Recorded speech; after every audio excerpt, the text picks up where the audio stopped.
Hey guys, I am Amrita Agarwal from Amrita Agarwal coaching centre.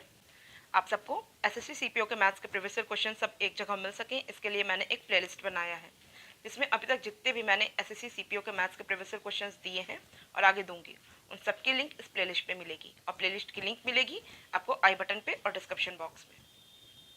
मैं daily SSC Delhi police के maths के previous year questions और SSC CGL tier 2 के maths के प्रीवियस ईयर क्वेश्चंस भी लेकर के आती हूँ, तो इसके प्लेलिस्ट की लिंक भी आपको आई बटन पे और डिस्क्रिप्शन बॉक्स में मिल जाएगी। अगर इंटरेस्टेड हैं तो एक बार जाकर के आप विजिट कर सकते हैं। अभी मैं आपके लिए एसएससी सीपीओ 13 दिसंबर 2019 शिफ्ट फर्स्ट में आया हुआ ये क्वेश्चन लेके आई हूँ। क्वेश्चन है, the height of a cylinder is 2/3 of its diameter. Its volume is equal to the volume of a sphere whose radius is 4 cm. What is the curved surface area of the cylinder?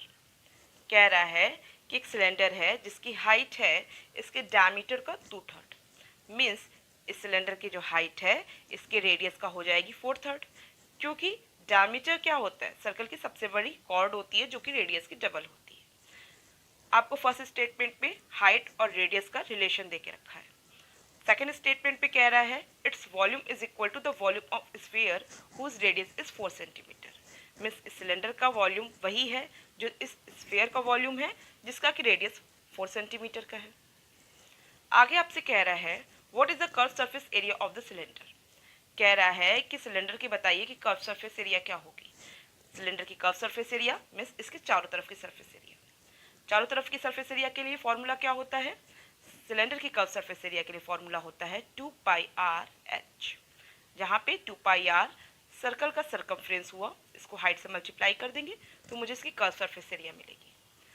Means कि अगर मुझे इस cylinder का radius और height clear पता हो तो मैं ईजिली इसकी कर्व सरफेस एरिया निकाल सकती हूँ। मुझे फर्स्ट स्टेटमेंट में हाइट और डायमीटर मीन्स हाइट और रेडियस का रिलेशन तो दे के रखा है बट एग्जैक्ट वैल्यू नहीं दे के रखा है। एग्जैक्ट वैल्यू मिलेगी मुझे इसके सेकंड स्टेटमेंट जहाँ पे बोला है कि इस सिलेंडर का वॉल्यूम है इक्वल स्फीयर के वॉल्यूम का जिसका रेडियस 4 सेंटीमीटर है, और क्योंकि स्फीयर का वॉल्यूम 4/3 πr³ मीन्स वहाँ पे सिर्फ रेडियस ही होता है जो कि वेरिएबल होता है, जो कि एग्जैक्ट वैल्यू दे के रखा है, उससे मैं ईजिली इस सिलेंडर का रेडियस और हाइट फाइंड आउट कर सकती हूँ।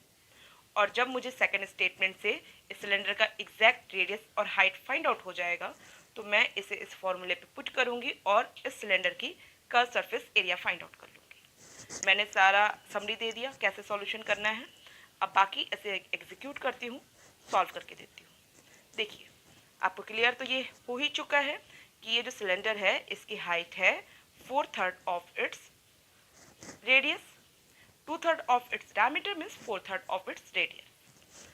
अब आपको सेकेंड स्टेटमेंट जो बोला है कि जो सिलेंडर का वॉल्यूम है वो स्फीयर के वॉल्यूम के बराबर है, ठीक है।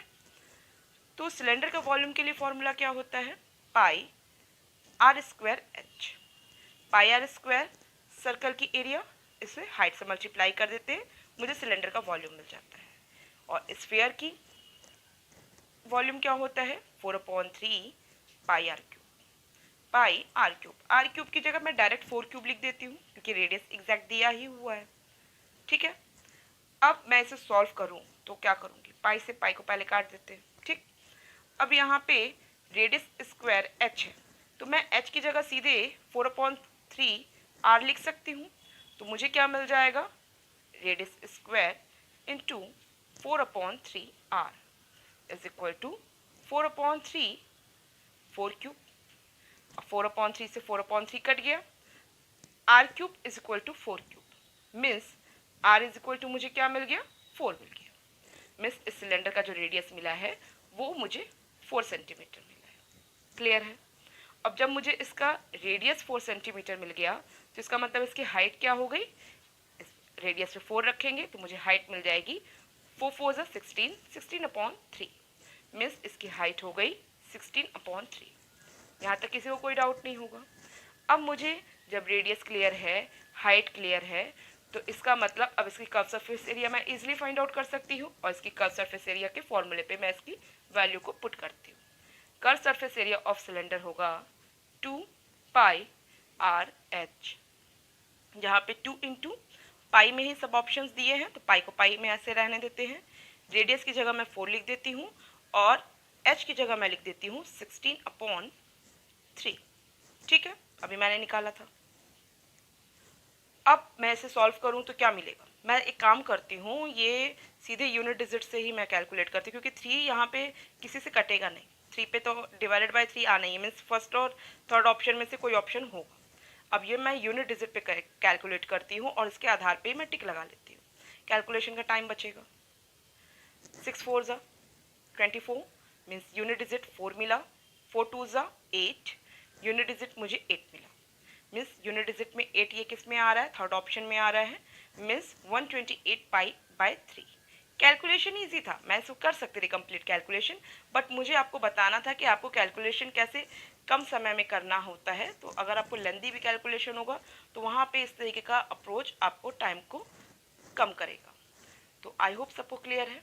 अगर आपको सब क्लियर समझ में आया है और पसंद आया है वीडियो तो आप इसे लाइक कीजिए, और आपका जो भी रिव्यू है इस वीडियो को लेकर के आप मुझे कमेंट बॉक्स में दीजिए। और आपके अपने कोई क्वेश्चन है इस एग्ज़ाम के रिगार्डिंग तो आप मुझे कमेंट बॉक्स में दे सकते हैं। और आप चाहते हैं कि मेरे अपकमिंग वीडियोस आप तक ईजिली पहुँचें तो इसके लिए आपको मेरे चैनल को सब्सक्राइब करना होगा और बेल बटन दबाना होगा। Thank you.